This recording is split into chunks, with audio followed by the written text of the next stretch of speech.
Hi అండి, welcome to my channel. ముందుగా మా ఛానల్ చూస్తున్న ప్రతి ఒక్కరికి చాలా థ్యాంక్స్ అండి.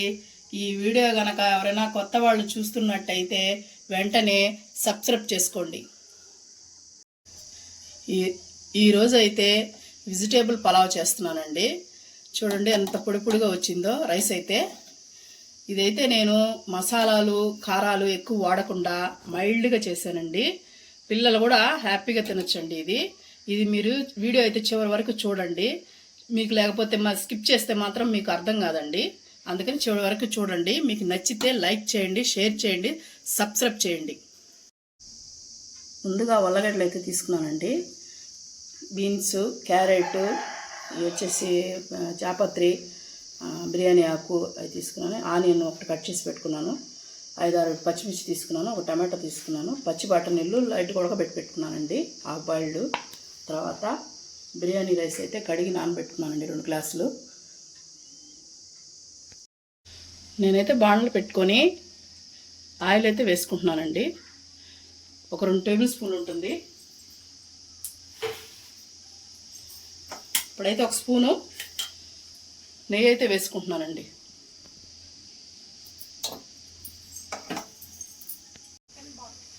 తర్వాత ఆయిల్ హీట్ అవ్వగానే బిర్యానీ ఆకు, పట్ట, లవంగ, పచ్చిమిర్చి, తర్వాత అయితే షాజీరా వేసుకున్నామండి.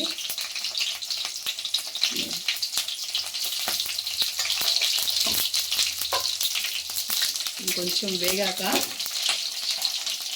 ఆనియన్స్ అయితే వేసుకున్నామండి. నేనైతే ఒక గడ్డ తరిగి పెట్టుకున్నాను.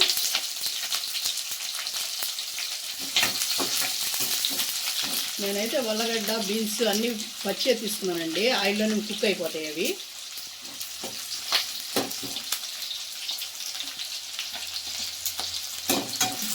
బాగా వేయించుకున్నాము.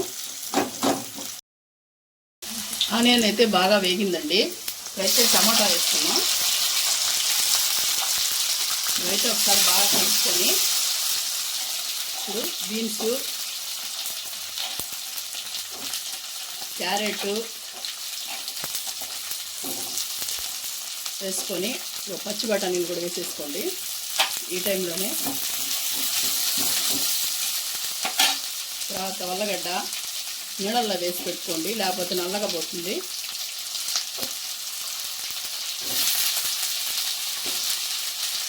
అన్నీ వేసుకొని బాగా కలుపుకోవాలండి. అల్లం వెల్లుల్లి పేస్ట్ ఇప్పుడే వేద్దండి. ఇది కొంచెం కుక్ అయినాక వేద్దాం. వెజిటేబుల్ వేగిన తర్వాత ఒక 5 నిమిషాలు వేయించుకున్నానండి నేను. ఇదిగో స్పూన్ ఉప్పు అయితే వేసుకుంటున్నాను. ఇప్పుడు అల్లం తెల్లగడ్డ పేస్ట్ అయితే వేస్తున్నానండి. 1 స్పూను, ఒక 1/2 స్పూన్ అంతే, 1.5 స్పూన్ అండి చాలు. ఇంకంతకన్నా ఎక్కువ వేసి ఫ్లేవర్ మారిపోతుంది. లైట్గా మైల్డ్గా ఉంటుందండి టేస్ట్. ఇది కొంచెం బాగా కూరగాయలు కుక్ అయ్యేంత వరకు, అల్లం తెల్లగడ్డ పేస్ట్ బాగా పచ్చివాసన పోయేంత వరకు వేయించుకున్నామండి. ఇప్పుడైతే చూడండి కొత్తిమీర, పుదీనా వేసుకున్నాం. ఒక 15 నిమిషాల తర్వాత ఇదిగోండి చూడండి ఉల్లగడ్డ చూపిస్తాను. ఇదిగోండి కట్ అవుతుంది చూసారా. హాఫ్ బాయిల్డ్ అయిపోయిందండి. ఇప్పుడు మనమైతే 1 స్పూన్ పెరుగు వేసుకున్నామండి. ఎక్కువ వద్దు, 1 స్పూన్ అయితే సరిపోతుంది.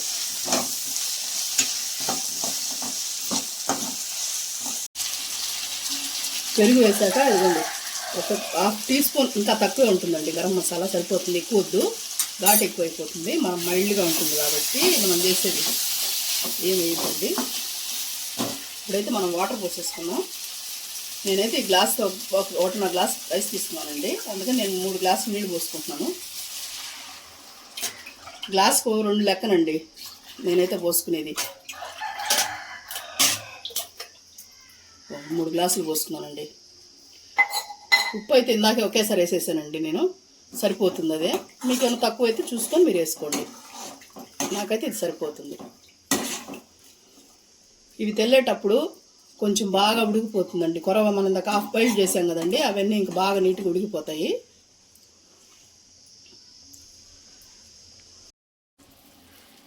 చూడండి ఈ విధంగా అయితే తెల్లాలి. ఇప్పుడైతే ఉల్లగడ్డ కూడా బాగా, క్యారెట్, బీన్స్ అన్నీ బాగా బాయిల్ అయిపోయినాయండి.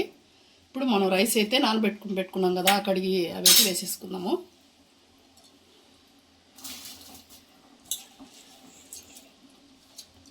ఇది పెద్ద ఘాటేం ఉండదండి, లైట్గా మైల్డ్గా టేస్ట్గా ఉంటుంది, మసాలాలు ఏమి ఎక్కువ లేకుండా.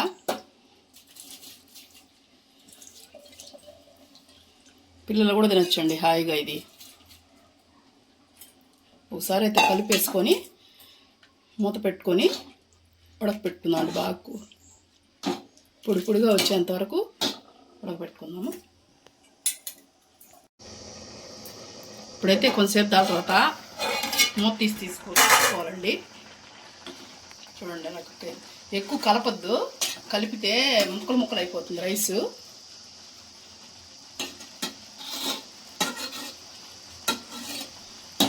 ఇప్పుడు దమ్ అయితే పెట్టుకోవాలండి, సరిపోద్ది. ఇంకొక 5 మినిట్స్ అయితే బాగా నీళ్ళన్నీ ఎగురుకుపోయి పొడి పొడిగా వచ్చేస్తుందండి. నేనైతే ఇలా దమ్మించుకున్నానండి.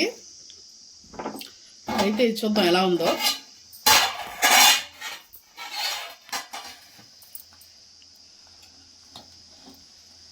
చూసారండి ఎలా పొడి పొడిగా వచ్చిందో. కరెక్ట్గా సరిపోతాయండి, గ్లాస్కి 2 గ్లాసులు. ఇదైతే అయిపోయిందండి. చివరగా అయితే కొత్తిమీర వేసుకుందామండి.